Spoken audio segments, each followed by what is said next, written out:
ధనస్సు వారి గనక చూసుకున్నట్లయితే మీకు శుక్రుడు పూర్వజన్మ కర్మకారకుడు అవుతున్నాడు, గుర్తుపెట్టుకోండి. పూర్వజన్మ కర్మకారక ప్లానెట్.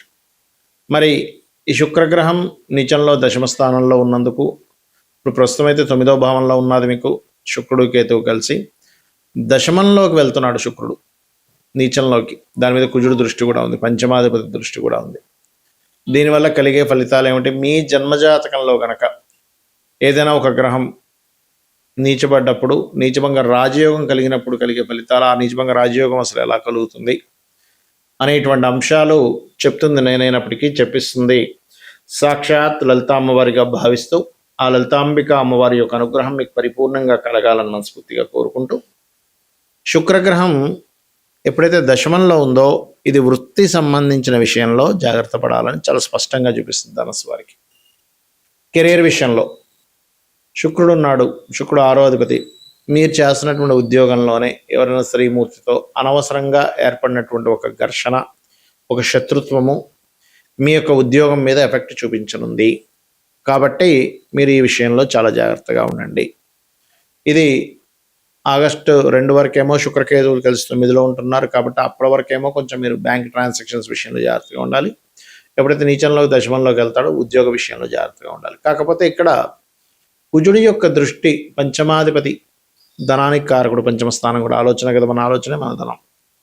ఆ కారకుడు ఎప్పుడైతే శుక్రుడిని వీక్షిస్తాడో కొంచెం ధనపరమైనటువంటి విషయంలో అనుకూలత కూడా ఇస్తాడు. అదొకటే కాకుండా గురువు దృష్టి మకరం మీద ఉంది, ఉచ్చస్థానంలో ఉండే గురువు దృష్టి. మీ లగ్నానికి లగ్నాధిపతి అవుతాడు ధనస్సు వారికి.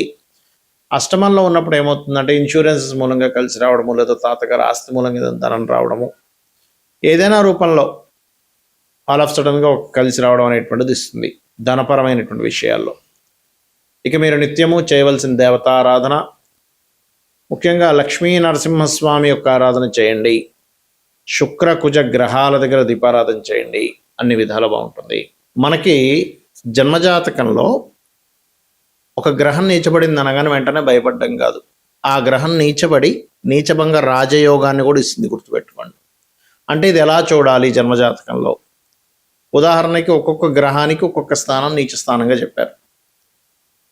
అదే గ్రహానికి ఆపోజిట్ సైన్లో ఉచ్చ స్థానంగా చెప్పారు. అంటే ఎలా అంటే ఇప్పుడు రవి ఉన్నాడు అనుకోండి, రవి తులలో నీచ, కానీ ఎగ్జాక్ట్లీ 7th హౌస్ మేషంలో ఉచ్చ స్థానం. అందులో మళ్ళీ పరమోచ్చ స్థానము అనేటువంటి కొన్ని డిగ్రీలు కూడా చెప్పారు. అయితే ఇక్కడ చంద్రుడు వృషభంలో ఉచ్చ అయితే వృశ్చికంలో నీచ, శుక్రుడు మీనంలో ఉచ్చ స్థానం అయితే కన్యా రాశిలో నీచ, బుధుడికి అదే బుధుడికి కన్యారాశిలో ఉచ్చ అయితే నీచస్థానం అనేటువంటి మీనం అవుతుంది. మరియు ఈ శనికి చూడండి అన్ని రవిశనులకి రెండింటికి ఆపోజిట్ అవుతుంది. చూడండి మేషంలో నీచ అయితే అక్కడ రవికి ఉచ్చ అయింది కదా, మేషంలో నీచ అయితే శనికి తులారాశిలో ఉచ్చస్థానం అవుతుంది. అదే రకంగా గురువుకి కర్కాటకంలో ఉచ్చస్థానం అయితే మకరంలో నీచ. అంటే ఏమీ లేదు ఇక్కడ, ఆ నీచ స్థానాలకి కారకత్వాలకి మీరు కనుక కరెక్ట్గా అర్థం చేసుకుంటే, గురువు అంటే టీచర్, విద్యాస్థానంలో ఉచ్చ పొందుతాడు. అంటే టీచర్ ఎప్పుడు కూడా స్టూడెంట్స్కి నేర్పే విషయంలోనే, విద్యా సంబంధించిన విషయంలో ఎంత విద్య నేర్చుకుంటూ ఉంటే అంత గొప్ప గురువు అవుతాడని అర్థం. మరి ఇక్కడ ఈ గురువు అదే గురువు కనుక మకర స్థానంలోకి వెళ్ళినప్పుడు అదొక వృత్తిగా తీసుకొని అనుకుంటుంటే మాత్రం అక్కడ అంటే ఆయన ఏదో ఒక ప్రొఫెషన్గా తీసుకుంటున్నాను, నాకు గురుత్వ సంబంధించిన లక్షణాలు కాదు, అవన్నీ కాదు అని అనుకుంటుంటే అతని యొక్క ఇది తగ్గుతూ ఉంటుంది. ఆ రకంగా ఒక్కొక్క గ్రహానికి అంటే రాహుకేతులకి వృషభము అండ్ వృశ్చికం అవుతాయి ఉచ్చ స్థానాలు, అదే రివర్స్ అయితే నీచ స్థానాలు అవుతాయి. కుజుడికి మళ్ళీ అగైన్ కుజుడికి కర్కాటకం నీచ, మకరం ఉచ్చ. అయితే ఇక్కడ ఎప్పుడు కూడా మీ జన్మజాతకంలో మీకు 12 లగ్నాల్లో అంటే మేషం నుంచి మీనం వరకు ఉండే లగ్నాల్లో ఏ లగ్నం అయిందో ముందు చూసుకొని, ఒక గ్రహం నీచబడింది, ఫైన్ నీచబడింది, ఆ యొక్క మహాదశలు అంతర్దశలు వచ్చినప్పుడు కొంత ఇబ్బందికరంగా కొంత స్ట్రెస్ఫుల్గా ఉంటుంది, రైట్. కానీ అదే గ్రహం కనుక నీచబడి నీచభంగ రాజయోగం ఏర్పడింది అనుకోండి, ఎలా ఏర్పడుతుంది నీచభంగ రాజయోగం? ఆ గ్రహాన్ని అంటే నీచబడ్డ గ్రహాన్ని ఇంకొక నీచబడ్డ గ్రహం చూసినా నీచభంగ రాజయోగం, ఆ నీచబడ్డ గ్రహాన్ని ఇంకో ఉచ్చగ్రహం చూసినా నీచభంగ రాజయోగం, ఆ నీచబడ్డ గ్రహం ఏ రాశిలో అయితే ఉందో ఆ రాశ్యాధిపతితో కలిసి ఉన్నా వీక్షిస్తున్నా నీచభంగ రాజయోగం. ఆ రాశి అధిపతి వెళ్ళి ఉచ్చస్థానంలో ఉన్న ఏ రాశిలో అయితే నీచబడిందో ఆ రాశ్యాధిపతి వెళ్ళి ఉచ్చస్థానంలో ఉన్న, ఇలాగా కొన్ని సమ్ ఫార్ములా చెప్పారు ఆస్ట్రాలజీలో, జ్యోతిష్ శాస్త్రంలో. అయితే ఇక్కడ ఎప్పుడైతే ఇలా నీచబడ్డ రాజయోగం జరిగిందో అప్పుడు ఏమవుతుందంటే వాళ్ళకి బ్యాడ్ అవ్వాల్సింది కాస్త కంప్లీట్ గుడ్. కొంతమంది చెప్తుంటారు చూసారా, అసలు తన దశ తిరిగిపోయిందండి, టైం మారిపోయిందండి. ఇవన్నీ నీచభంగ రాజయోగాలు ఆర్ విపరీత రాజయోగాలు. అంటే 6/8/12 లాట్స్ 6/8/12 కాంబినేషన్స్లో ఉంటాయి. దట్ ఈస్ విపరీత రాజయోగం. దానికి బోల్డ్ అంత మళ్ళీ లెక్కలు ఉంటాయి. ఇప్పుడు నీచభంగ రాజయోగం అని చెప్పాము. ఆ నీచభంగ రాజయోగం కనుక పాపకత్తిరిలో ఉంటే పెద్దగా యోగించదు. ఉంటుందంటే పెద్ద ల్యాండ్ ఉందండి, మా నాన్నగారిది 100 ఎకరాలు ఉంది, కానీ అది కబ్జాలో ఉంది. అలా ఉంటాయి పరిస్థితులు. చాలా పెద్ద బిల్డింగ్ ఉందండి, కానీ రెంట్లు రావట్లేదు. లేకపోతే చాలా పెద్ద టాలెంటెడ్ పర్సన్ అండి, కానీ ఉద్యోగం రావట్లేదు. ఇలా ఉంటాయి పాపకత్తెల్లో ఉన్నప్పుడు. కాబట్టి మీరు ఎప్పుడైనా సరే మీ జన్మజాతకంలో ఒక గ్రహం నీచంలో ఉందనగానే వెంటనే కంగారు పడ్డం కాదు. అది నిజంగానే నీచంలో ఉందా, నీచభంగ రాజయోగం ఏర్పడిందా, పాయింట్ నెంబర్ 1. రెండో పాయింట్, ఆ నీచపడ్డ గ్రహం నీచభంగ రాజయోగం ఏర్పడలేదు, అసలు ఆ మహాదశ వచ్చిందా రాలేదా, లేదా చిన్నప్పుడు అయిపోయిందా, లేకపోతే ఎప్పుడో 90 ఏళ్ళకు 100 ఏళ్ళకు ఉందా, అది చెక్ చేసుకోవాలి. మూడో ముఖ్యమైన పాయింట్ ఏంటంటే అది ఏ కండిషన్లో ఉంది. నీచభంగ రాజయోగం ఉన్నా, నీచంలో ఉన్నా, ఒక్కోసారి నీచంలో ఉన్న శుభకర్తెల్లో ఉంటే నీచ ఫలితాలు తగ్గిపోతాయి. ఒకవేళ ఉచ్చస్థానంలో ఉన్న పాపకత్తెరలో ఉంటే ఉచ్చ ఫలితాలు తగ్గిపోతాయి. గుర్తుపెట్టుకోండి. అంటే అటు ఇటు ఉండేటువంటి గ్రహాలు, అంటే ఉదాహరణకి శని నీచంలో ఉన్నాడు మేషంలో, కానీ వృషభంలో ఒక మంచి గ్రహము, మీనంలో ఒక మంచి గ్రహం ఉందనుకోండి. వృషభంలో శుక్రుడు, మీనంలో గురువు ఉన్నాడు అనుకోండి. అప్పుడు ఏమైపోయింది, 2 శుభగ్రహాల మధ్యన పడ్డప్పుడు అది ఆటోమేటిక్గా మంచి ఫలితాలు ఇస్తుంది.